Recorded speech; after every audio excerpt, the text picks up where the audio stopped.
25절입니다. 아들을 낳으리니 이름을 예수라 하라. 이는 그가 자기 백성을 그들의 죄에서 구원할 자이심이라 하니라.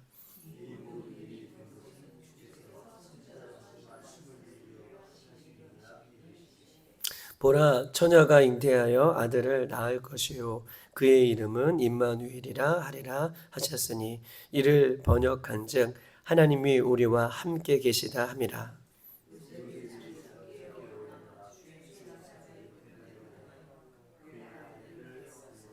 다 같이 아들을 낳기까지 동침하지 아니하더니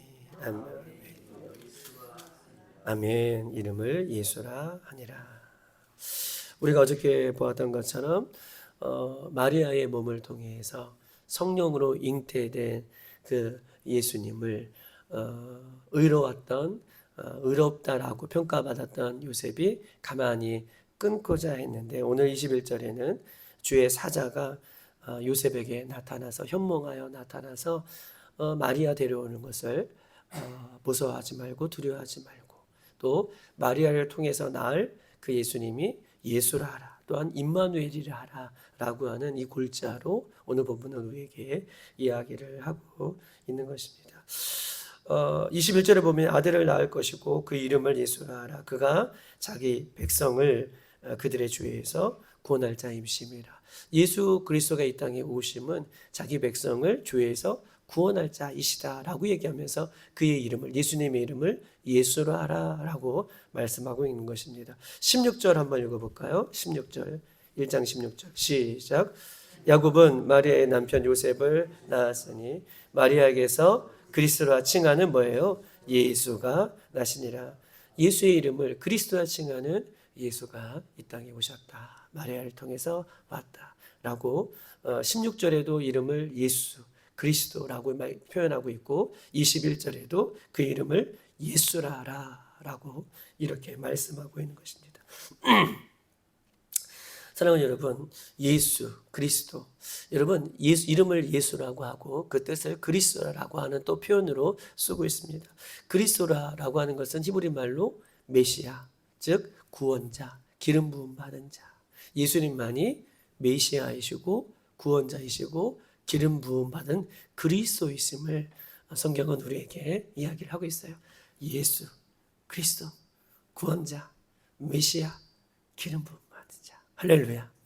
오직 예수님만이 기름 부음 받은 우리의 구원자 되심을 성경은 온전히 밝히고 있고, 그분만이 우리의 죄를 위하여 십자가에서 우리를 구원할 자이심을 이야기하고 있어요. 우리가 이단에 넘어가는 이유가 무엇입니까? 우리가 사람의 말에 유혹되어서 넘어가는 이유는 이 본문 16절과 21절에 있는 말씀을 잘 알지 못해서 그래요. 여러분, 이 땅에 오직 예수님만이 예수 그리스도이심을 선포하고 있는 말씀이 마태복음만 2번이나 강조해서 나오는데, 이 세상의 사람들이 어떤 사람이랄지라도 자기가 예수다, 자기가 구원자라 라고 하는 이 말에, 여러분 보십시다. 하나님이 보내신 분이 누구세요? 오직 예수 그리스도 외에는 없어요. 그분만이 하나님이 보내주신 그리스도다라고 고백하고 있는 거예요. 여러분, 이 땅의 모든 어떤 사람들, 아주 권능이 있고 또 영적으로 깨어있는 사람도, 그 어떤 사람도 하나님께서 이 땅에 보내주신 공식적인 그리스도가 아님을 얘기해요. 오직 예수 그리스도만, 이 마태복음 16절, 21절만 우리가 잘 믿어도 우리가 어떤 유혹에 넘어가지 않을 것임을 성경은 우리에게 이야기하면서 그 이름을 예수라 하라, 또한 그리스도라 하라. 그가 자기 백성을 죄에서 오직 구원할 하나님이 보내주신 하나님의 아들임을 성경은 우리에게 이야기를 하고 있는 것입니다. 오늘 이번 주에 또 목사님이 말씀하셨던 것처럼 이름을 또 예수라라고 하고 또 그의 이름을 임마누엘이라고 합니다. 23절 다 같이 한번 읽어볼까요? 23절 시작. 보라, 처녀가 잉태하여 아들을 낳을 것이고 그의 이름을 임마누엘이라나. 아멘. 예수님의 이름은 예수 그리스도가 예수님의 이름이고, 또한 예수님의 또 다른 이름은 임마누엘이라라. 그의 이름을 임마누엘이라라고 얘기하고 있습니다. 임마누엘은 창조주 하나님이 피조물과 저와 여러분과 늘 함께 하신다. 할렐루야. 이름을 짓는데 예수님의 이름이 있는데 임마누엘이에요. 임마누엘이라고 하는 이름은 하나님이 저와 여러분과 영원히 함께하겠다라고 하는 것이 예수님 임마누엘이란 이름을 예수님의 이름이 또 다른 이름이라고 이야기를 하고 있는 것입니다. 사랑하는 여러분 보십시다. 아멘 한번 해보세요. 예수님이 하나님이 성령님이 우리와 함께 계십니다. 아멘이십니까? 이거는 여기 문 목사가 얘기하는 것이 아니라 오늘 23절에 예수님이 이 땅에 오신 이유는 우리와 함께 계시기 위하여 이 땅에 오신 임마누엘 하나님이라고 얘기해요. 여러분 보십시다. 지금도 나와 함께 계신다고 여러분 아멘 하셨어요? 예수님이 나와 하나님이 나와 성령님이 나와 함께 계심을 믿는 신앙과 성령님이 나와 함께 계시고 예수님이 나와 함께 계시고 하나님이 나와 함께 계신다는 것을 믿지 않는 신앙은 하늘과 땅의 차이예요. 지금도 나와 함께 계시는 하나님을 내가 믿는 신앙과 하나님이 나와 함께 계신다라고 하는 것을 아는 신앙은 하늘과 땅이에요. 처음과 끝이에요.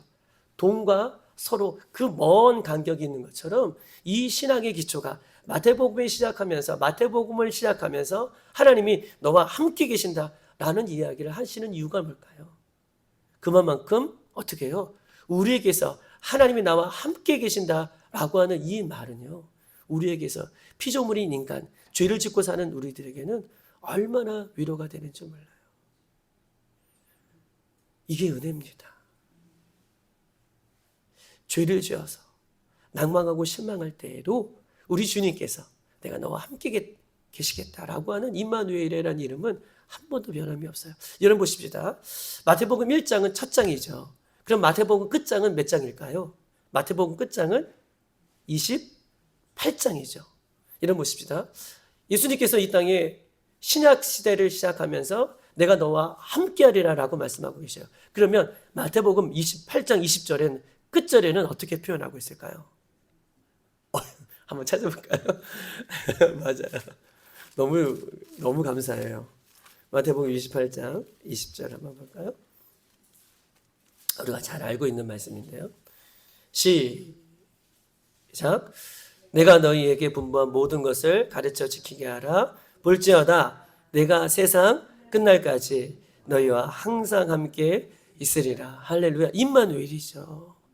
마태복음을 시작하면서 우리 주님은 그의 이름을 임마누엘, 하나님이 너와 함께 계신다, 우리와 함께 계신다로 시작했고, 마태복음 28장 20절에는 내가 너희와 영원히 항상 함께하리라 라고 약속으로 이렇게 끝나고 있는 것입니다.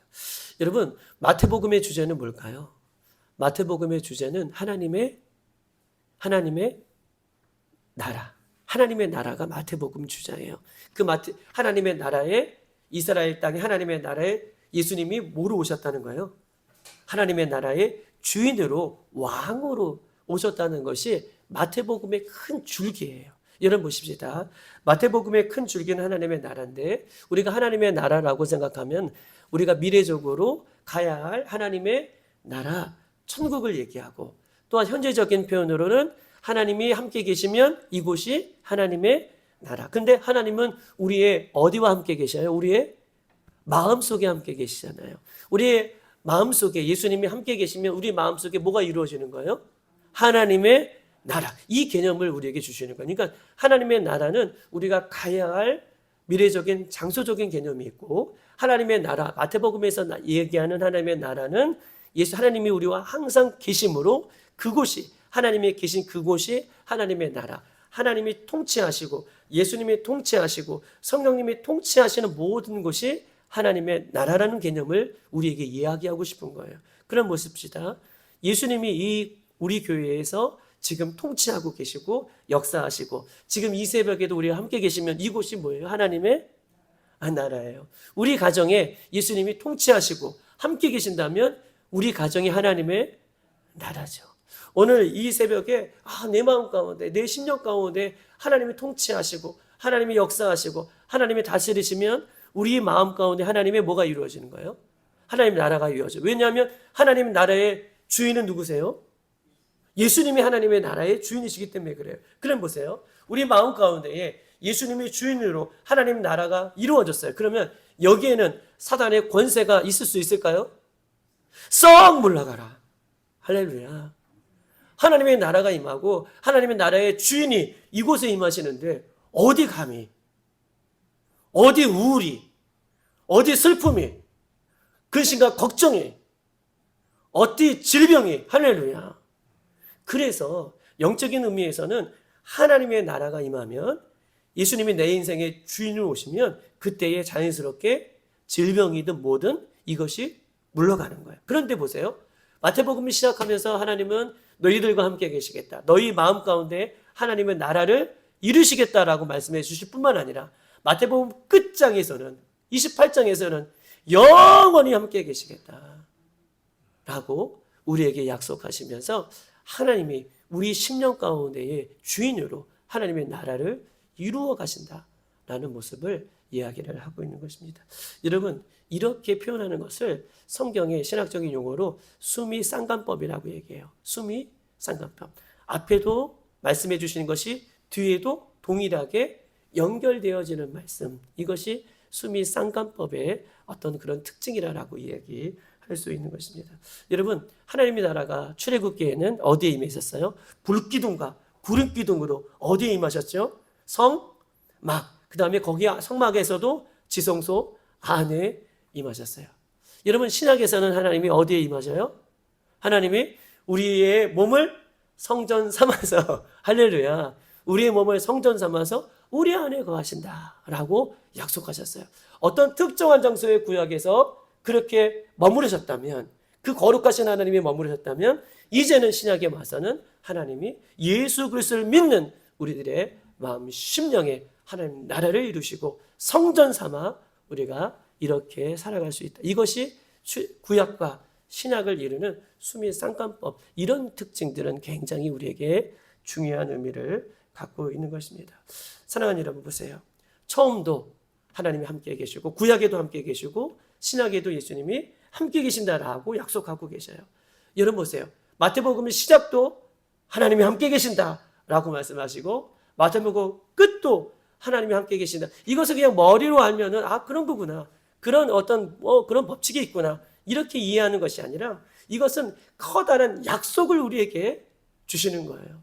여러분의 인생의 시작도 우리 하나님이 함께 계시고 여러분의 인생의 끝도 우리 하나님이 함께 계신다면 여러분, 이것이 얼마나 큰 우리에게 은혜가 되겠습니까? 이 은혜가 우리 성탄절을 맞아요. 이 땅에 오신 예수님, 우리의 모든 죄를 대속하시고 우리와 임마누엘 하기 위해서 올 땐 예수님, 그런 은혜들이 우리 삶 가운데 늘 누려지는 그런 큰 위로를 받는 영원히 함께 계시는 여러분 되시기를 주님의 이름으로 축복합니다. 사랑하는 여러분, 보십시다. 다윗은요, 하나님의 기름을 부음 받은 자였어요. 그런데 하나님이 함께 계시는 그 다윗에게는 늘 날마다 승승장구하는 그 은혜들을 하나님께 주셨어요. 다윗이 나갈 때마다 하나님께서 함께 계심으로 싸워주셔서 늘 날마다 이기는 삶을 살았어요. 그런데 다윗도 한순간에 무너지는 그런 죄를 범할 때가 있어요. 밧세바를 봤을 때에. 여러분, 밧세바를 봤을 때에도 하나님이 다윗과 함께 계셨을까요? 함께 계시지 않으셨을까요? 밧세바를 범할 때에도 하나님은 다윗과 함께 계셨어요. 그런데 다윗이요, 하나님이 함께 계신다라고 하는 믿음을 가졌을 때에는 어떤 접근이 왔을 때에도, 골리앗과 블레셋이 왔을 때에도 이기는 삶을 살았지만 다윗이요, 하나님이 나와 함께 계신다라는 순간 그 믿음을 저버리는 때에, 그 하나님이 나와 함께 계신다는 그 믿음의 어떤 모습 속에서 그 모습을 내려놓았을 때에 그는 범죄하는 밧세바를 취하게 되는 그런 죄를 범하게 되는 거예요. 여러분, 하나님이 함께 계신다는 것은 우리에게는 축복이지만 또한 하나님이 함께 계신다는 것은 어떤 순간에도, 매 순간에도 어떤 것에선 예수님이 나와 함께 계신다는 그 믿음으로 우리가 죄를 멀리하고, 할렐루야, 예수님 다시 오실 때까지 그렇게 어떤 곳에서든 하나님의 영광을 위해서 살아갈 수 있는 임마누엘 하나님이 나의 하나님이라는 것을 고백하며 승리할 수 있는 저와 여러분의 귀한 삶이 되시기를 주님의 이름으로 축복합니다. 이 새벽에도 우리 주님 함께 계십니다. 그리고 여러분의 기도를 들으시고 응답하시고 영원히 떠나지는 않으시는 그 예수님의 이름을 우리가 부를 수 있는 이 새벽이 되기를 주님의 이름으로 축복합니다. 이 시간 다 같이 한번 기도하도록 하겠습니다.